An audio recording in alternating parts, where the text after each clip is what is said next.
L'étude sur la perception et le coût de la corruption au Sénégal vient assurément à son heure en raison de l'importance de ces enjeux dans la problématique de la lutte contre la corruption. C'est d'ailleurs pourquoi, Madame la Présidente, dès que vous m'en avez parlé, j'ai accepté volontiers de venir assurer tout le soutien du gouvernement à votre institution dans cet exercice.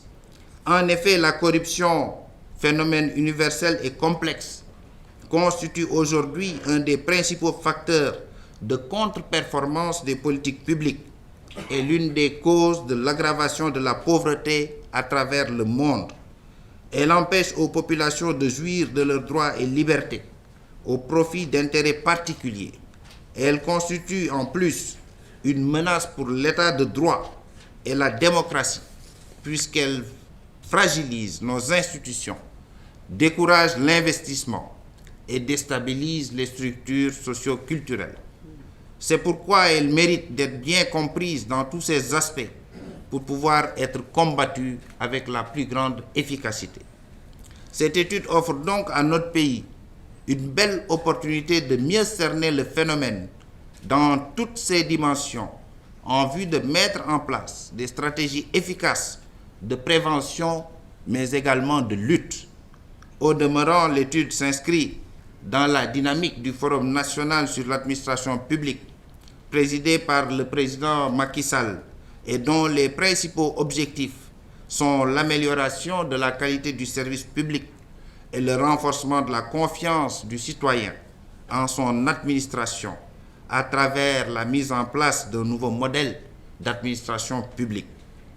Madame la Présidente, Mesdames, Messieurs, comme vous le savez, la satisfaction du citoyen à laquelle le Président de la République accorde une importance particulière passe nécessairement par le renouveau du service public qui intègre une politique vigoureuse de prévention et de lutte contre la corruption.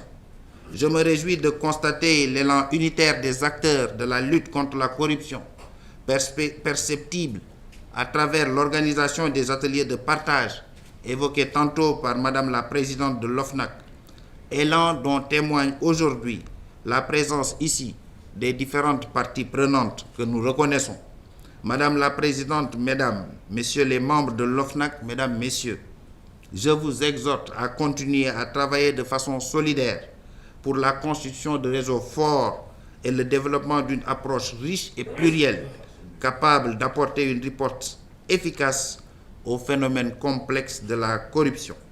Je ne saurais terminer sans adresser au nom du gouvernement nos sincères remerciements aux partenaires techniques et financiers, avec mention spéciale au PNUD et à OSIWA, qui, répondant à l'appel du chef de l'État, ont accompagné le processus d'opérationnalisation de l'OFNAC.